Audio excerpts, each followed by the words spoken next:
What's going on, guys? Welcome back to the 7th season of NHL 25 Pittsburgh Penguins franchise mode series. As always, guys, thank you so much for supporting the last episode. Give me a thumbs up on this one as well. I'd really appreciate it. As you guys can see, we're currently 4-2 here in the preseason. If you guys missed the last episode, honestly, you didn't miss too much. Unfortunately, we did not make the playoffs, I think, for the first time this series. Although, I guess one big thing you did miss is Sidney Crosby finally retiring. So, after a 24-year NHL career, he called it quits, retired at 42.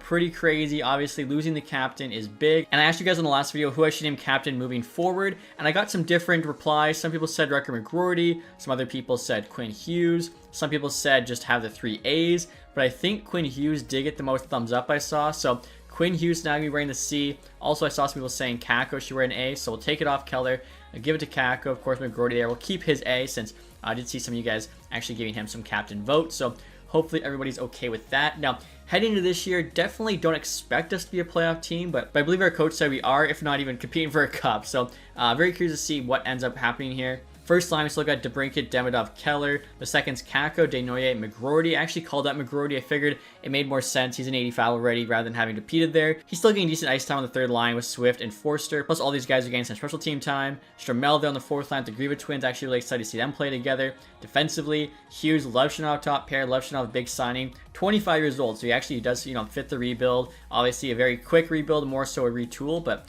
9.1 for the next 4 years. Carlos, Stanley Pellick on the second, I think is quite solid. And then Stork here was actually 17th overall pick, 2028. Already an 83, solid defensive stats and physical. Really excited to see him play. He's got Lundstrom there with him. He was a late pick, 2026. So finally got some young guys, pushing through. Ivan Kovic here, still our starter. Lennox there backing him up. Now in terms of other special teams guys, power play 1 there, I think just the same as last year. It looks nasty. Power play 2, definitely a bit of a fall off to Peter there though. They're getting a chance. The formans here aren't too bad. In terms of the PK, Stramel, Kakko on the top pair with our, 2 best defensemen. We've actually got the Griva twins playing together again. And then we got Forster there, who's actually solid defensively and physically, getting a chance there with Swift. So overall, I'm liking how the team is looking. In terms of the AHL team, Othman, Lombardi, Maggio, that's our OHL All-Star line. We got Tanner Howe there, who might make the NHL team next season. A lot of high 70s, even low 80s. So AHL team should be good back in the playoffs. Top D pair there's 80s. The rest of the guys high 70s. And then goaltending, we got Melota starting, 79 overall, with Lazarev backing him up, who's actually elite potential. I think we got like 4 elite potential goalies, so definitely could use one to trade if we happen to have a good season. I'm open to kind of whatever happens. If we're playing well, we could buy a little bit. And if we're not playing well, we could try and sell, a couple of guys. Although we don't really have too much left to sell. All of our veterans are gone at this point. We're just kind of, hoping our young guys take that next step. Now, as you guys can see here, for this season, we've got 89 offense, 95 defense, 90 goaltending. You also can see Quinn Hughes wearing the C. Should be an exciting season. Also, too, guys, in regards to the re-sign phase, as you can see here, all of our top players are under contract except for Sandin Pellikka. Currently making 2.3. That was a really good contract. And he's going to want 7. We have $14 million. $7 million for 5 years on a 1 year. He actually wants slightly more money, so we'll see. Forster, McGroarty. I'd like to bring McGroarty back. Carlo, we could probably lose. Lundstrom here, just making the jump. Would actually make a lot of sense to sign right now. 2.2 million. Honestly, more than I expect him to ask for.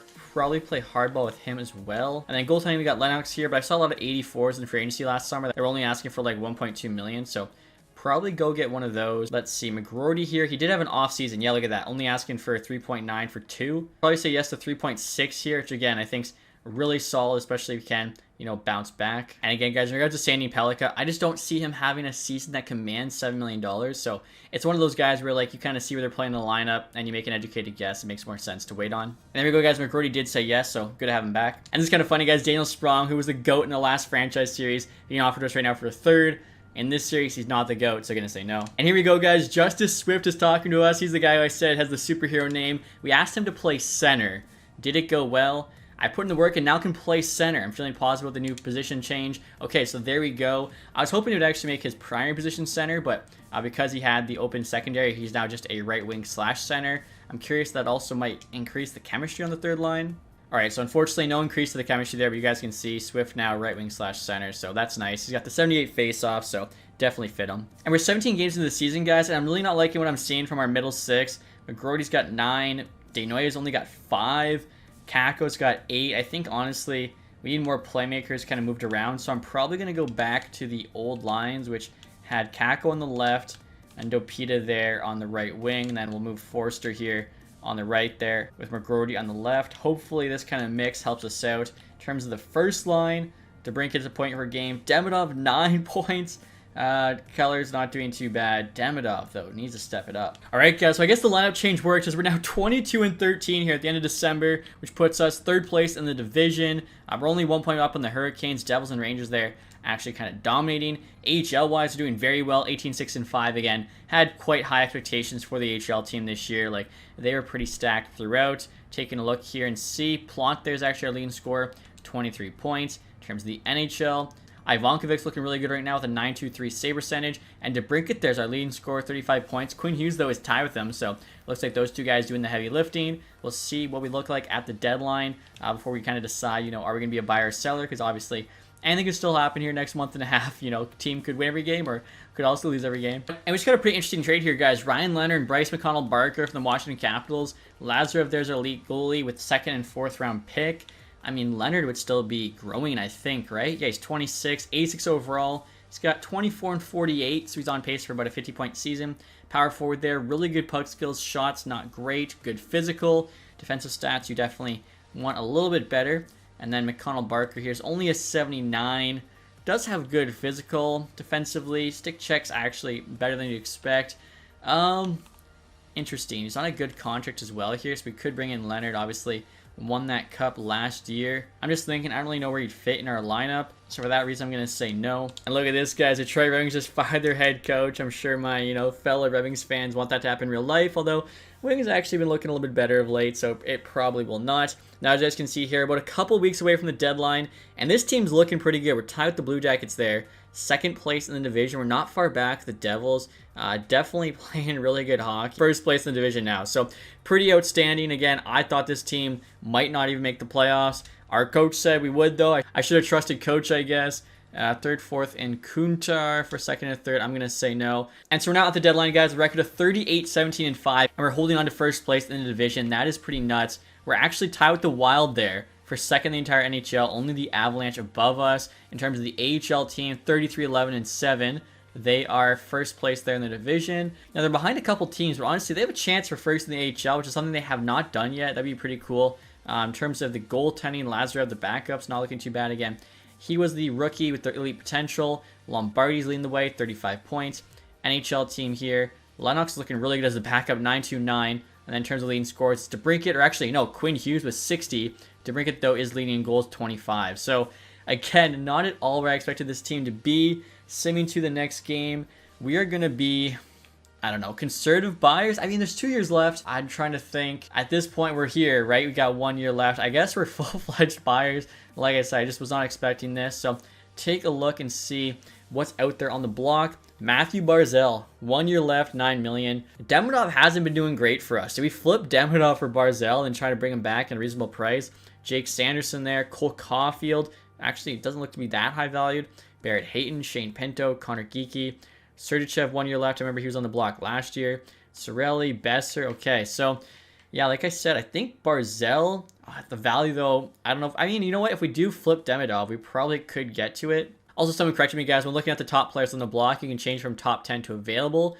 And then you can actually just keep scrolling here, by Besser, who was at the top, see all the other players available, which is nice. Kind of see all the names, Ehlers, Drysdale, Leonard, Norris, Gouley. There's actually Jake Kensel there. A lot of guys, but like I said, Barzal, if we could make it happen. Akhtimov there, our former goalie. And look at this, guys. I was trying to press A on Barzal. I was like, why is it not working? He does not have us on the teams he get traded to. That's crazy. Okay, so definitely have to think of something else. I didn't mention Cole Caulfield. Would be kind of nasty. He'd come to our team.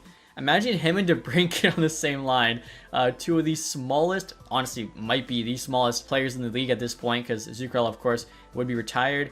He's got 16 goals, 18 assists. It's only 34 points. You'd expect a little bit better from Caulfield. And like I was saying, guys, I want to see how Demidov's done. Has he picked it up? I feel like he probably has. Yeah, he's at 49 points now in 60 games. I figured for us to be doing this well, you'd think he would definitely have turned it around. Ricker McGroarty as well. Not too bad. Like I mentioned before, we needed him to step up. I'm curious to these two young players. Justice Swift, 7 goals, 7 assists. And then DePita here playing second line, 11 goals, 9 assists. Now he is getting more ice time than Justice Swift, so at least Swift has that excuse. Also, he can play center, and he's got a sick name.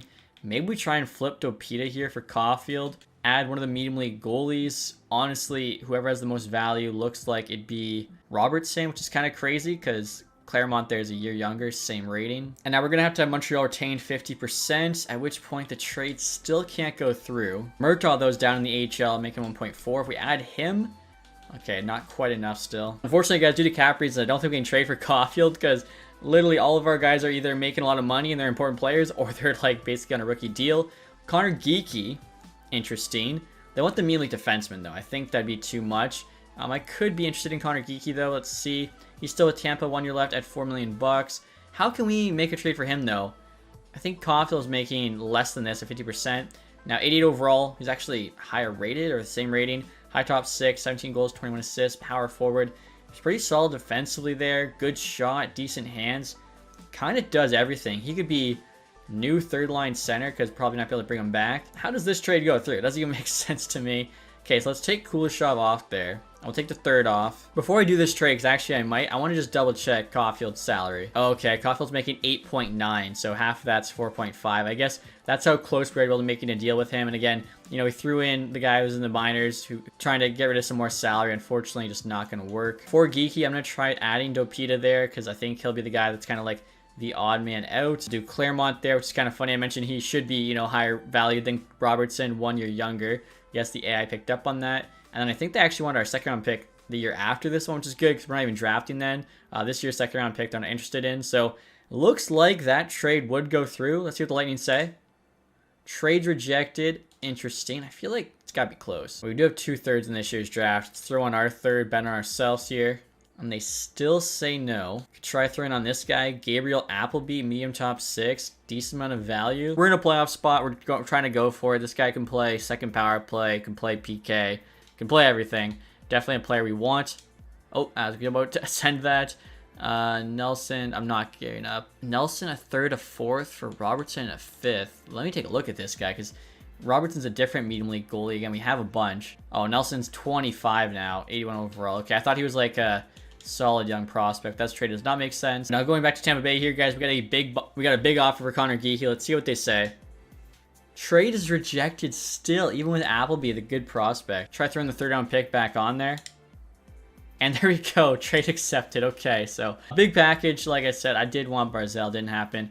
Honestly, probably the only move I'm going to make. I feel like our defense is honestly very, very solid. And in terms of the goaltending here, Ivankovic giving us a 9.22, coming off of William Jennings. Yeah, like we are solid. Again, this team had the lowest goals against NHL last year. And like I said, we brought in Lev Chanel, which just made him even better. Same with Stork, who's definitely stepped up. And I'm really glad he didn't extend Carlo. He's actually dropped in rating, so might have to find, you know, somebody new for next year, but for now he's solid, you know, defensive guy. And in regards to the Greenwich Twins here, guys, they're looking pretty good, considering the fact they're playing fourth line in PK. Don't have a ton of points, but they're both positive players, so it's pretty much all you can ask for. All right, guys, so the trade deadline is now complete. Again, we just made the one trade there for Connor Geekie. Hopefully, he's a difference maker for us. Nate Danielson being traded to the Jets by the Red Wings. All we got back was 2/3 and Yoki Harju. Not great for top 10 pick. Ryan Leonard there to go into the Seattle Kraken. Arvidsson returns to the Preds. Our trade for Geekie. Let's see. Tomasino there to the Hurricanes. Actually, he was just traded for by the Penguins real life. Artemov on the move again to the Hurricanes as well. Chibrikov to the Red Wings. You got, let's see, Shea Buium there to the Leafs. Philip Broberg to the Kings. Wallen to the Blackhawks. Iorio to the Blues. I feel like we probably had the biggest trade because I didn't see like Barzal or any of the other big names getting moved. All right, guys, so after the trade deadline, here's an updated look at the team. We got Connor Geekie here playing 2C. We moved Desnoyers here to the left wing. I feel like he'll do okay there. And then, of course, the bomb six still going to be the same, obviously. Big upgrade on Dopita. Went from an 80 to an 88. Plus, again, Geekie can do it all for us. He's on the second power play there. He's also on the first PK. He's on the first three-man PK. So, like I said, hopefully he's a difference maker. I think AHL team should be the exact same. So hopefully both teams can play well here for the next month and a half. And we're at the end of the season now, guys. Record of 49-24-9. Sucks we couldn't have that one more win for 50, but still first in the division, 107 points. We really cannot be too upset. The Avalanche had 114. Sabres 108. So third place there in the league. And second in the East. Again, we were one win away there from being first. AHL team, though, is first in their division, 102 points. Ties them with the Marlies. And okay, they got a few games left there with a chance to be first in the AHL. I mentioned that a little bit ago. That would be pretty crazy. They've not done that so far this series. So far, leading scorer for them is Lombardi. Now the NHL team here, Austin Matthews, 111 points, big season. Alex DeBrincat 77, Quinn Hughes 80, so back to looking good, about a point per game. DeBrincat also put up 35 goals, which is nice to see. Now next year we'll take a look at the rest of the team. So behind those two guys, Quinn there, almost all assists, 70. You got Kelly with 72, so yeah, big bounce back year for the squad. Davidoff 67, not too bad. Probably could score a bit more than 16 goals, even Kelly for that matter, 24. Connor Geekie had 50 points. Let's see, with us, 12 and 22, so definitely slowed down a little bit. Also, -8 is not ideal, but we'll see how he does in the playoffs. Tyson Forster there, close to 50. Kako, 44. Need more than that from him. Same with McGroarty there, 42. These are our 2As. I feel like these guys need to be putting up at least 50 points. Even Caleb Denoya there, only having 41. Expected higher from him. Standing Pellica, 41 is actually pretty good. Justice Swift here, first season. Third line center, got 24 points. He also probably could have done a little bit better. The Grieva twins had 20 playing fourth line. So yeah, as a comparison, Swift definitely should be doing better. Shooting the puck a bunch too. And didn't really convert to many more goals. In terms of the goaltending stats, Ivankovic, 921 save percentage, 247 goals against. Very solid numbers. Bloated there in the AHL at 928 with 7 shutouts. Jeez. And then behind Lombardi, you had Goyette there at 50. I think those are only 2 guys with 50 plus points, but you had 5 guys with 40 plus. And I look at the entire league here, guys. As I mentioned, Matthews leading the way with 111. You then have Ranson at 109, McKinnon, Marner, and McKenna at 100. So McKenna's finally showing up here, 92 overall, making a name for himself. Pasternak, another big year there. Makar, of course, Aho, McDavid. Looking at goals, I'm assuming, yeah, Matthews 67 is going to win him another Maurice Richard trophy. Defensive scoring led by Makar. Then Dobson, 91. That's probably his best season yet. And then Quinn Hughes. Interesting. Islanders selling Barzell while Dobson's going off. Goaltending, Swayman and Gardner here, the best goalies. Gardner's been 87. He was a undrafted player. I think that's probably a glitch. I'm pretty sure that's a glitch because we changed his rating. Because I gotta say, there's no way. Vinny here, best save percentage, but for a starter, it's actually Devin Levi. Ivankovic, though, not too far behind. And then goals against here, starter-wise, Ivankovic is the best. So could have another William Jennings here, obviously, just because you have the best, goalie with the lowest goals against. It doesn't mean you want it for sure because you have a backup with other stats as well. And then Liam Pooh, 49 points. Wow, all we needed was a rookie to put up 50. And now Gavin McKenna's brother here, Casey McKenna, had 38 points. It's a shame he couldn't have got drafted by Columbus. And Opita here actually had 30, so he did do better than Swift. I'm curious with the Lightning, he had 10 and 21. So a lot better than he was doing with us, because with us he was averaging a point every 3 games, with them a point every 2. And like I was saying, guys, in terms of the entire league, we finished 3rd place there. I feel like that's very solid. You actually had 8 teams with 100 plus points. Anyone gets screwed? Kind of the Islanders at 14. LA squeaks in as the 18 seed. And last NHL here is the Winnipeg Jets. So definitely different to real life right now. Goals for the Avs there were first. And we're nowhere at the top or bottom, so we're in the middle. Goals against, wow, we had the best goals against back-to-back years. Another William Jennings there for Ivankovic. That is crazy. So I think it's a mixture between him as well as just a solid decor in front of him. So very impressed by the boys, keeping the puck out of the net. Hopefully here in the playoffs we can keep that up. We'll also starting to score a little bit more. But honestly, that might just be better for playoff hockey because I'm pretty sure the playoffs are usually lower scoring than the regular season. So our kind of play style here could definitely benefit us. Now, in the first round, guys, we got the New York Rangers. So we'll take a look at that team. Also, a bunch of you guys were asking about the Ducks. As you can see, pretty nasty top 6. Look at all those X factors. Seneca, 3rd line. They got Trevor Zegras and Cutter Gauthier on the 4th. I mean, kind of dumb, though. Like, how do you have these 2 on your 4th line instead of these 2 who are on the 3rd? Like, that's just bad roster management. And then defensively here, they got Mintikov, not a whole lot else. And then goalies, though, they got Saros. So yeah, with Thomas will back him up. Ducks are pretty solid. But now enough about the Ducks, guys. Take a look here at the New York Rangers. They actually got Alexi Lafreniere on the 1st line now instead of the 4th, so good for them. Newhook there's 1st line center. Matthew Tkachuk signs with the Rangers. Interesting. Panarin's still there at 39 years old. Scantleberry, Farabee's 3rd line left wing with Frost, so 2 former Flyers. Perot's in the NHL now, only 84 though. JT Comfort's 4th line center defensively. Adam Fox is still there, 95 overall. Brant Clark signed with them as well, so oh my goodness. So they got 2 number 1s on their team. So Sturkin's still starting, 94 overall. This team's definitely got some guys to contend with. I think defensively they're better than us, but not by much.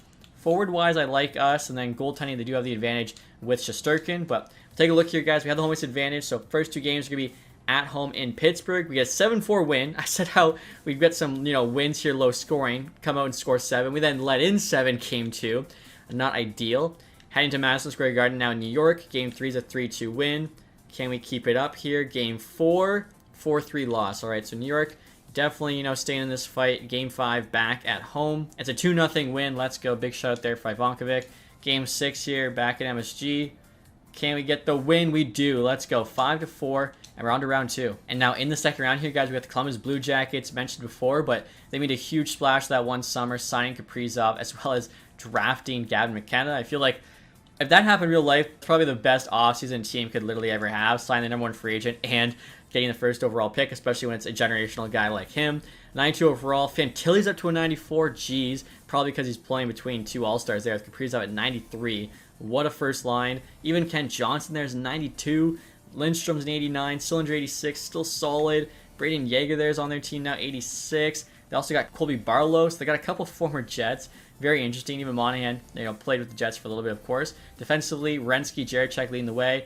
Looking like Jarechek's going to get traded in real life. Also, relentless zone ability. Interesting for D-man.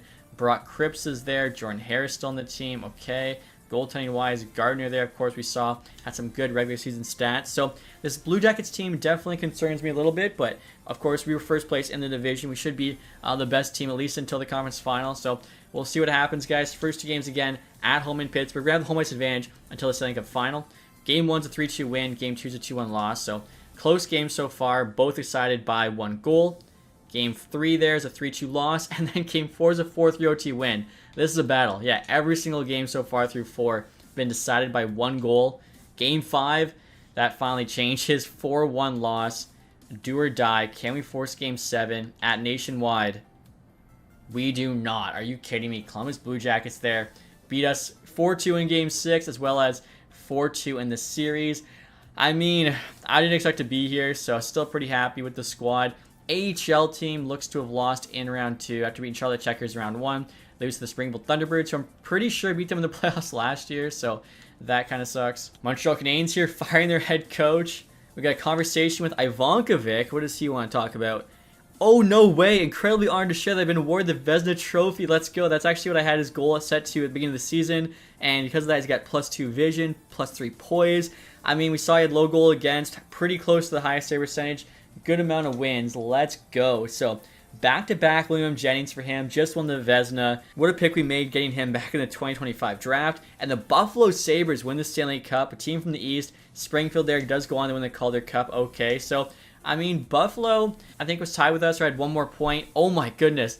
Philly there picking first via Winnipeg. So Winnipeg must have traded him that first-round pick for, like, Barlow and Yeager. And works out pretty good for Philly. They get the first overall pick. That's crazy. That was actually just Winnipeg finishing last and then not even having their pick. That is shameful. Like, you cannot do that. You got to at least have your pick if you're going to finish dead last in the league. Next year, guys, we'll take a look at the playoff tree, see who Buffalo went through. So they swept the Devils, beat the Leafs in 6, they beat the Blue Jackets in 6, and then the Blackhawks in 5. Oh, wow. So 2 teams you would definitely not expect to be in the Stanley Cup final right now. I could see it happening, though, in the future. In terms of the playoff stats here, who showed up for us? Demidov, actually, finally had over a point per game. DeBrincat, Quinn Hughes were both close. Keller did well. McGrody as well stepped up. Sandin Pelican, not bad. Geeky, he did okay. Forster had 5 goals. Kako, you need more than 5 points. Sante Noye, not really doing enough for us. And then goaltending here, Ivankovic, pretty solid, like a 911 save percentage. Not as good as, he's been in the regular season. He definitely played good enough. Also, too, guys, he actually has the post-to-post zone ability now, so that is awesome to see. Still 91, but who knows? By the start of next season, could be a 92. Quinn Hughes as well, 97 overall now, so he jumped up in rating. And again, you got the Buffalo Sabres with that Stanley Cup. Individual awards, Matthews Art Ross Trophy, and the Hart. With his 4th Norris in 5 years, it's probably something like stupid, like 7 and 8. I saw you guys saying, when I end this series, we definitely got to take a look at his, award sheet. McKinnon there, Lady Bing. Brock Cripps with the Calder. You got Bjork there, Conn Smythe. Ivankovic, of course, with the Vezina, back-to-back William Jennings, love that. Chesley there, Bill Masterton. He was actually on our team for a bit. He was the defenseman we traded for at the deadline. Chip Chura, the LA Kings coach, Jack Adams. Wyatt Johnston, Selke, that's cool to see. Ranton, Ted Lindsay, and then Matthews, of course, with Maurice Richard. AHL-wise, I think, did we win the regular season? No, it was the Marlies, okay. I thought we might have. They actually won it back-to-back years, but we might have won the West, trying to look for our team. We won the Atlantic Division, which isn't in the West. All right, we at least won our division. That's something. Jamelski there, most points, MVP. I'm hoping this is Dagenau. I'm not sure, though. Most goals. Prince, best rookie. Again, pretty much no one left with a face in the AHL, apart from, I guess, our team who's got some guys. Melota, actually, lowest goals against. That's solid. And next year, guys, we're taking a look at player retirement. We shouldn't have anybody retiring. You got Nugent Hopkins there, Zibanejad, JT Miller. Bo Horvat, Trocheck. Okay, so a lot of good players. Taylor Hall, so a couple of former first overall picks by the Edmonton Oilers, but no like generational players like a Crosby, Ovechkin, even like a Patrick Kane or whatever. Goaltending, okay, Vasilevsky's probably the biggest name retiring.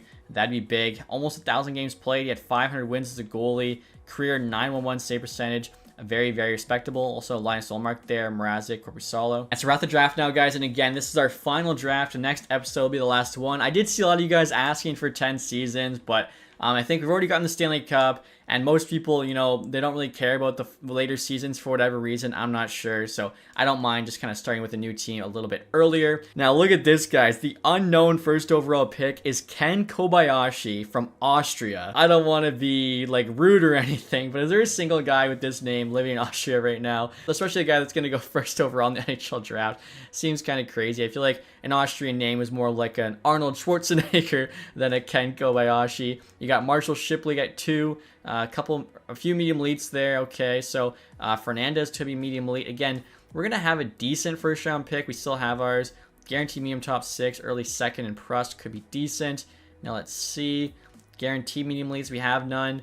This goalie, though, going to be late second, early third, could be one. Actually, have a couple goalies there with the chance. Other than that, though, like scouts didn't really hit too much this season. Definitely last year's pretty stacked draft. We do have a low elite, though, going late. And now, as I mentioned, guys, I'm a little bit disappointed with Desnoyers. Like, he only had 40 points this year playing second line as well as first power play. 99 passing, but I don't know. He's just not really performing for me. So I'm going to try and trade him here to the Vancouver Canucks to get Aatu Räty. 89 overall guy. We're losing Connor Geekie, but Aatu Räty definitely can come in and kind of fill that void. Very good defensively, so we can have him on the PK there. He's got great hands, solid shot. I think behind Demidov could be a great 2C. Carlo we're not bringing back, and because of the deadline, salary matters. We have to add him on here. Wow, Kobayashi's a franchise player there that went first overall to Philly. All right, guys, so here's the offer I'm making for Aatu Räty. Carlo Desnoyers and 2 fourth-round picks. We actually have a bunch of fourths this year. Hopefully the Canucks say yes.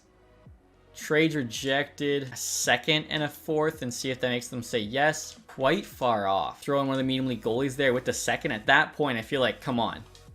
There you go. All right. Hopefully that's a big trade for us and turns this team into a Stanley Cup champ. Also, guys, I saw Montreal has Cole Caulfield on the block. Obviously, we're trying to trade from before. His value, though, is tanked because I guess they think they're not bringing him back. Now, I have to have them retain $1 million, which is so dumb. We're at the deadline. Geekie, Forster are on expiring deals as well. Murtaugh there was just in the AHL. Value's on our side, but they already said no to this. Let's see if a third-round pick gets it done. Trade still rejected. Third and a fourth for Caulfield's rights. They are really playing hardball with us. Basically, they're saying they're not comfortable retaining salary, even though we're literally at the deadline. It's salary for 2 days. Oh, it's so annoying. So if we want Caulfield, guys, we'll have to wait till he's a free agent. Also, I noticed on Vancouver, forgot to show you, Zachary Leroux is actually up to an 87 overall now, making only 3.5 for the next 3 years. So definitely got a lot better there with the Canucks, and they got him on an awesome contract. And now next year, guys, I'm not sure if the Blackhawks are going to go for this. I'm offering up Connor Geekie, who, again, needs a new contract. Don't think I can afford him. Plus, pending U of A here with Murtaugh, who's just in the AHL. For a third this year, a second next year. Blackhawks say yes. Wow, what a deal for us there. So we're still going to have a couple thirds this year's draft. First, 3/4. Definitely enough draft capital to get Caulfield if the game wasn't being dumb. But let's see. Our next pick's at 27. There's a guy I want to pick number 10. I'm going to see if maybe the Sharks would be willing to move down from number 9. In real life, they did something similar. They think they went from like 11 to 25. So we'll offer up 27.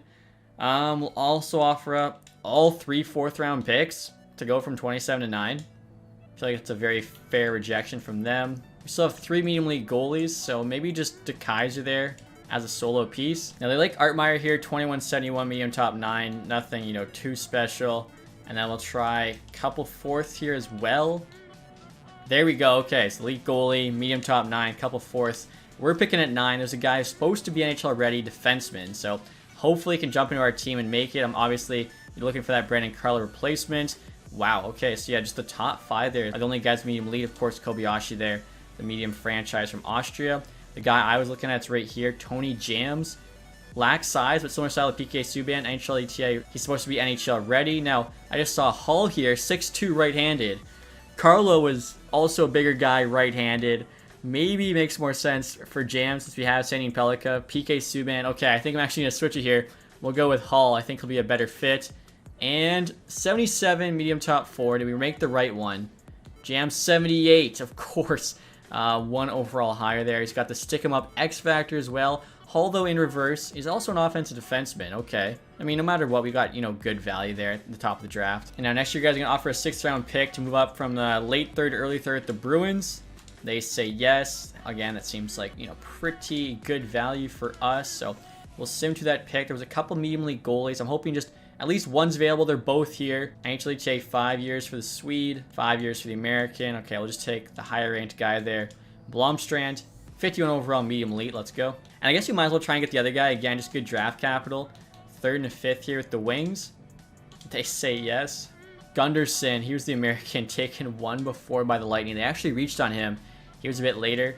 I guess we could take Morgan Russell, potentially low elite. And he's a 63 overall, low top 6 grinder. Okay. And look at this, guys. In the 4th round, we can take Francisco Morrissey, guaranteed medium top 4, enforcer defenseman. You don't see them very often. 6'5". Pretty cool pick there. And now late in the 7th round here, guys, we should be able to take that one low elite guaranteed. Oh, I thought he was like 250. He must have been just a little bit higher. That sucks. I messed up. I think it was Hellman in here. 67, low elite grinder by the Ducks. Yeah, nice pick. And so this is going to be our final pick, guys, of the series. We got to make it count. I see Sylvain Giguère could be medium top 6. Could just take the safe pick, go with a guaranteed low top 4.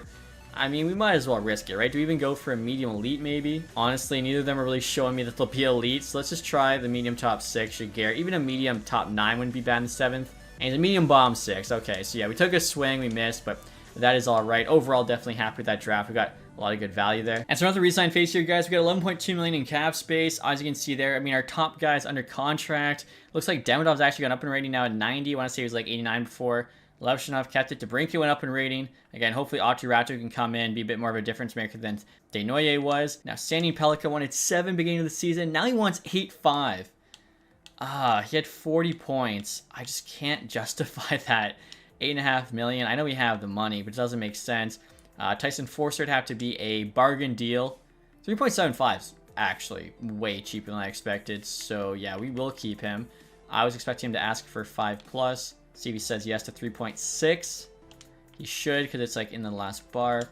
Lundstrom here, we're definitely going to qualify for the $1 million. Try and bring him back. Of course, we had a good D. He wants 5 million. On a 1 year though, it's only 3. Interest there in a 1 year is so low, so might just have to play hardball with him. Wait till he's more willing to do that. Stramel wants $2 million as an 80, so he's gone. We got enough HL depth. No reason to pay him that. And like I was saying, guys, looking at our defense here, I just can't justify paying Stanley Pellica what he's asking. Definitely will qualify, and then maybe we'll try and use him in a trade there. Who knows? Maybe he gets offer sheeted for a ton of money. We get some picks to work with. Orlov's 27 now, basically not worth keeping. Same with Warner there. Goalie, of course, we like, so I'll keep him. Wants 1.2 as a 75, which is crazy. And then goaltending-wise, Lennox, he'd have to be super cheap, which he is. We probably could get a better backup, though. Malota's still there in the AHL. Signed Robertson to be his backup.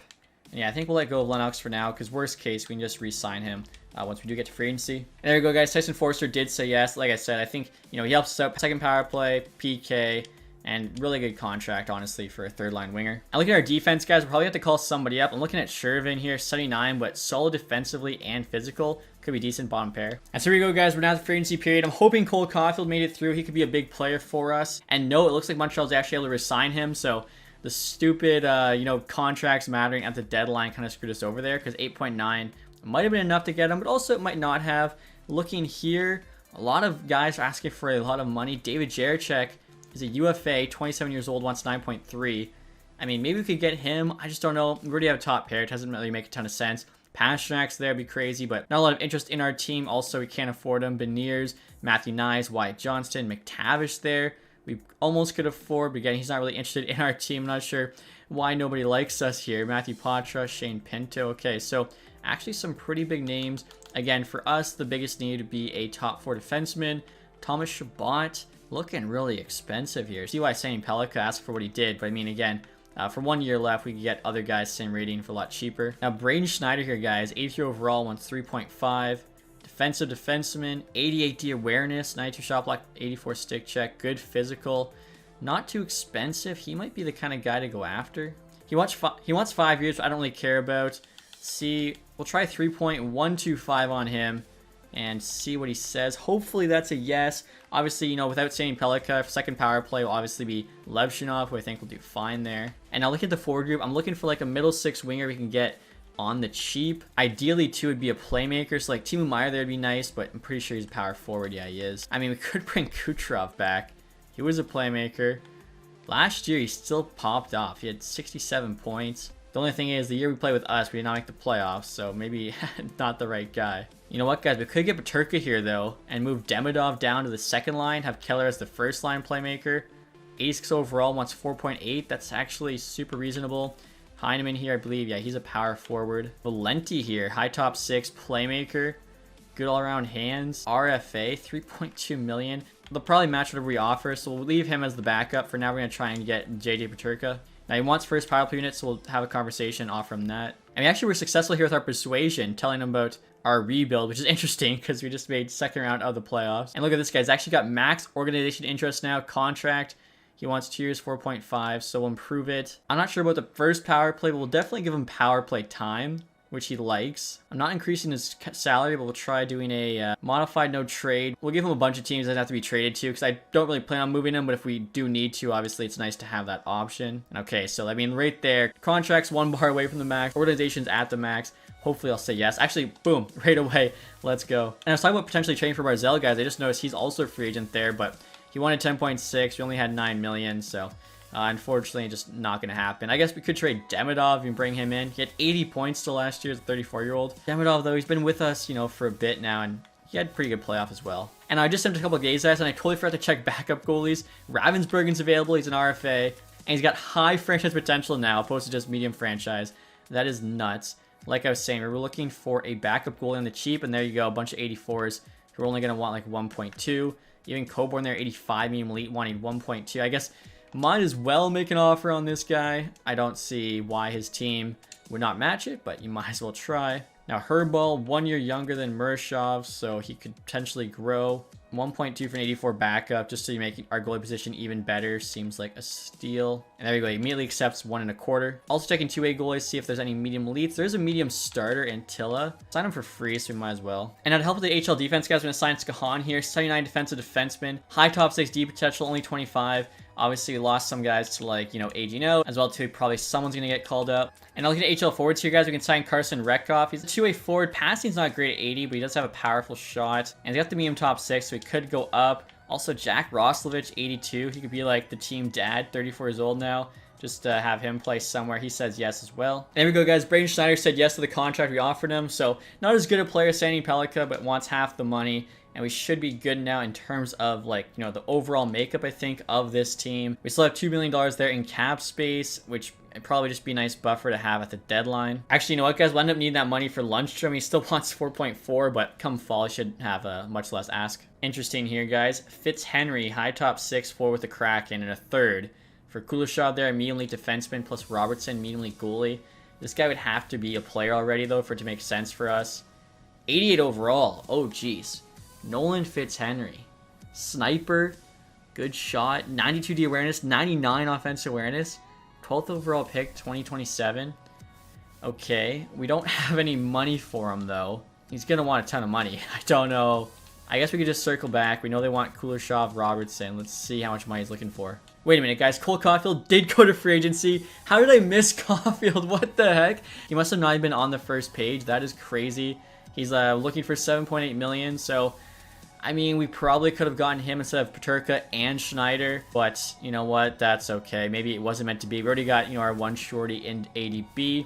Also, too, in regards to Fitzhenry, he wants 7.4 on a 1 year. It's still $6 million bucks. We've only got less than $1 million in cap space, so no way that's happening. Also, guys, the contract we sent to that RFA was matched by the Kraken, which again, we kind of figured was only 1.2 mil. And I just went through here, guys, doing all of our off-season conversations. Hopefully, like, it works out for us. I had a lot of guys actually improving their shooting, because that's the one thing, you know, we're not scoring a lot of goals, so hopefully we can change that. We're not at the end of August here, guys. We still have 2.3 million cap space, so we'll see if Lundstrom's come down. He has 1 year, 1.65, so for the final year, could probably get him here, like 1.6.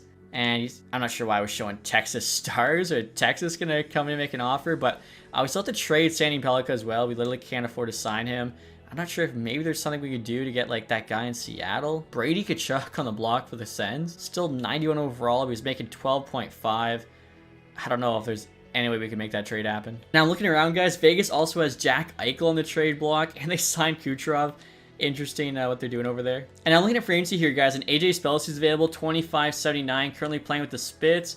Power forward there, pretty good physical, good skater. I'm thinking could be nice in the fourth line playing with the Griva twins to give him exactly what he's asking, and like basically league min, and he says yes. And I was looking around the league, guys, and I saw that Seattle actually re-signed that Fitzhenry guy to a 1-year, $3.3 million contract, which is insane for an 88. So we didn't have that at the time. If we didn't sign Schneider, we actually could have made that trade and got him, who's really good. Now, instead, I'm going to try and get McKenna here again. This is Gavin McKenna's brother, Casey McKenna, sniper. Shots a little bit worrisome, but he's got solid physical, good hands, 97 offensive awareness, good skaters, some X factors. I'm offering up Sandy Pellikka, who they actually could sign. They got $7 million still. And again, we do not have the salary cap to sign him. McKenna, we actually need a top 9 forward. The value's pretty equal. See what the Kraken say. Trades rejected, saving money to resign somebody. And now looking at this guy here, guys, Jaden Pominville, maybe like nephew of Jason Pominville, 87 overall. Second line forward there, high top 6. Last year, bunch of assists. Really good playmaker with the Capitals, bad plus minus. Looks to have not a great shot or physical, but good defensive awareness, good skater. Everything else is solid. I'm wondering, Sandy Pellikka, could that move the needle? He's only making $1 million, so again, he's an actual top 6 player we could trade for. We'll try Sandy Pellikka 1-for-1. Trades rejected. They do have the cap space. They can actually re-sign him. We'll try adding Blomstrand there to make this go through. And they're still not loving it. Morrissey here, I think he's the enforcer defenseman we just drafted. He is, but if he gets us Palmville here, this would be great. And he does. Okay, so big time trade. We're actually able to bring in a player there for Sandy Pellikka, and we should actually be able to re-sign our defenseman, which made an offer on as well. And there we go, guys. Lundstrom does say yes, so should be set for next season. All right, guys, we're now the start of next season. We have a final conversation here with Sheldon Pecker. What's he thinking for the team? Hopefully at least playoffs. So let's see. Season goal here. Compete for the Stanley Cup. Let's go. That's exactly what we're trying to do in the final year. And of course, guys, I think we'll just do team bonding again. I feel like that's just had the most success for us. So now next year, guys, I'll show what the lines look like for next season. Definitely, some new faces on this team.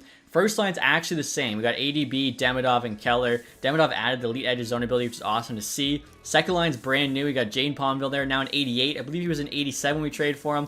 Onto Ratu, JJ Peterka. Third line here is Forster, McGroarty, and Kakko. Kakko was 89, but he's actually got, or sorry, it had, before it showed third line scoring goal, I swear, but now it's second line, making me a liar. Obviously very good defensively. Should be fine in terms of ice time. He's also in the top PKs. And then fourth line here, we actually have Justice Swift playing with the Griva twins, so hopefully he'll do okay. I swear, guys, I don't know what happens. We have like a conversation with the new head coach, because before our first line was +3 or 4. Now it's a 0. I don't get it. Defensively here, Quinn Hughes, Levshinow, top pair, of course. We got Schneider and Stork on the second. Morden, Lundstrom on the bottom. Morden here ended up being the guy from the AHL to get that 6th defensive spot, pretty much because he got 5-star physical, and he was the only one there with the top 6 role. And then goaltending, of course, Ivankovic, now a 92 to start the season. Herbal there, 84, backing him up. In terms of the AHL, you got Mlota as the starter. AHL team's actually pretty stacked. Forward group's like almost all 80s. Like, it's insane. The first line there is actually 81 plus. The OHL line's now the second line.